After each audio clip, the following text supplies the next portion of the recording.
Chioma, une jeune femme au regard bienveillant, revenait du marché avec un panier plein de provisions. Elle vivait simplement, mais avec dignité.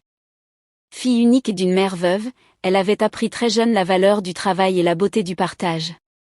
Alors qu'elle traversait un sentier bordé de grands arbres, un murmure attira son attention. Sous un manguier, une vieille femme était assise, courbée, la peau ridée par les années, les vêtements poussiéreux. Son regard semblait perdu dans le vide, et à ses pieds, un petit bol vide témoignait d'une longue attente. Chioma s'arrêta, observant la scène avec hésitation. Beaucoup de gens du village passaient par ce chemin, mais rares étaient ceux qui s'arrêtaient. Certains disaient que la vieille femme était folle, d'autres qu'elle portait malheur. Mais Chioma ne vit en elle qu'une âme fatiguée par la vie. Elle posa son panier au sol, s'approcha doucement et s'agenouilla devant la vieille dame. « Mama, avez-vous mangé aujourd'hui » demanda-t-elle d'une voix douce. La vieille femme leva les yeux, surpris par la gentillesse dans le ton de cet inconnu. « Non, ma fille, depuis hier, je n'ai rien avalé. Le marché est loin, mes jambes me font mal, murmura-t-elle.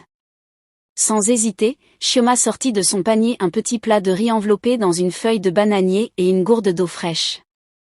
Elle les posa dans les mains tremblantes de la vieille femme. « Mangez, mama. Ce n'est pas grand-chose, mais c'est de bon cœur. » Les yeux de la vieille femme s'embuèrent de larmes. Elle mangea lentement, remerciant Dieu entre chaque bouchée. Les passants, intrigués, s'arrêtèrent un instant. Certains sourirent, d'autres chuchotèrent entre eux, « Chioma est trop naïve, elle aide n'importe qui. » Mais Chioma ne prêtait pas attention aux murmures. Dans son cœur, elle sentait simplement qu'elle faisait ce qui était juste. Quand la vieille femme eut fini, elle leva la main pour bénir la jeune fille. « Que le ciel te garde, ma fille. Tes mains ne manqueront jamais de rien, et ton cœur connaîtra la joie. » Chioma lui sourit, toucha respectueusement sa main, puis reprit son chemin. Le soleil s'était presque couché, mais une étrange lumière semblait encore briller autour d'elle.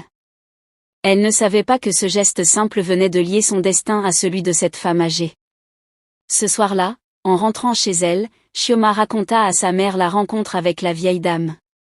Sa mère sourit et lui dit : « Ma fille, n'oublie jamais ceci, le bien que tu fais en silence, Dieu le transforme toujours en miracle. » Chioma se coucha le cœur apaisé, ignorant que ce miracle avait déjà commencé à s'écrire.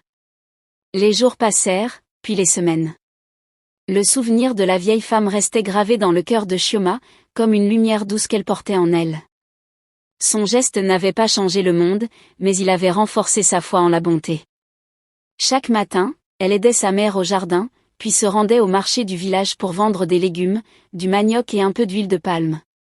La vie suivait son cours, tranquille, rythmée par les chants d'oiseaux, les bruits du pilon dans les mortiers, et les rires des enfants. Mais un matin, tout changea. C'était un jour de marché particulièrement animé.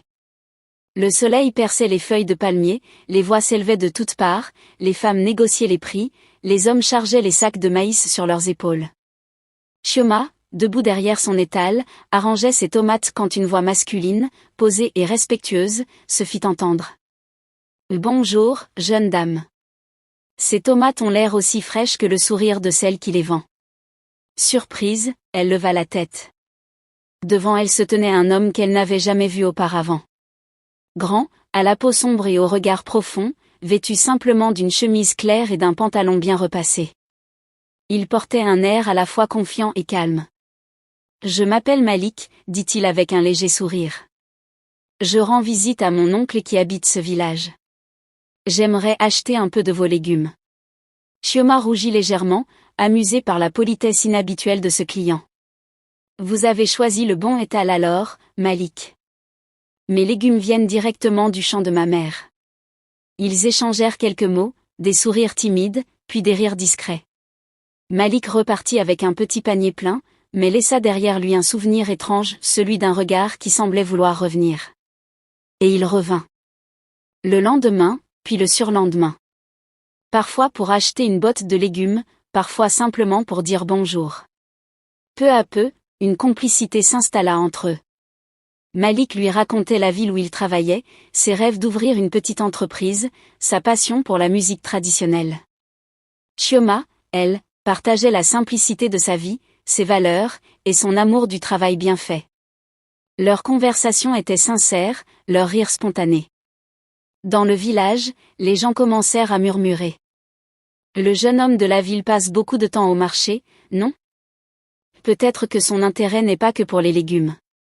Chioma riait de ses commérages, mais dans le secret de son cœur, elle savait que Malik avait pris une place qu'elle n'attendait pas.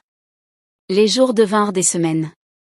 Malik proposa de l'accompagner au champ, de l'aider à porter ses paniers. Parfois, ils marchaient côte à côte sur le chemin poussiéreux, parlant du futur. Un soir, alors que le soleil se couchait, Malik s'arrêta soudain et lui dit d'une voix grave. « Chioma, depuis que je suis arrivé dans ce village, j'ai découvert deux choses, la beauté de la nature, et la beauté d'un cœur pur. Tu es cette lumière, Chioma. Si tu acceptes, je veux apprendre à mieux te connaître, pour construire quelque chose de vrai. » Les mots la touchèrent profondément. Elle resta silencieuse un instant, émue, avant de répondre. « Je ne sais pas si je mérite tant de beaux mots, Malik, mais si ton intention est sincère, alors la mienne le sera aussi. » Ce fut le début d'une histoire douce et pleine de promesses. Les mois passèrent, marqués par la complicité et la découverte. Malik rendait souvent visite à sa famille en ville, mais revenait toujours à Umuahia avec des présents modestes pour Chioma et sa mère, un pagne coloré, un savon parfumé, parfois un simple collier en perles. Sa mère, Mama Ngozi, observait la relation avec bienveillance, mais aussi avec prudence. « Ma fille, disait-elle parfois, l'amour est une belle chose, mais il doit être accompagné de respect et de vérité. Connais bien le cœur d'un homme avant de lui donner le tien. » Chioma acquiesçait. Elle savait que Malik était bon, mais elle sentait aussi qu'il gardait parfois pour lui certaines choses. Un jour, Malik lui annonça. « Chioma, je veux te présenter à ma mère. Elle vit dans un autre village, à quelques heures d'ici. Elle n'est pas en très bonne santé, mais elle est la personne la plus importante de ma vie. Si elle t'accepte, alors je saurai que nous sommes faits l'un pour l'autre. » Chioma sentit son cœur battre fort.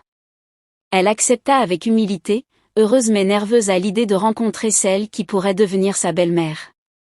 Le trajet jusqu'au village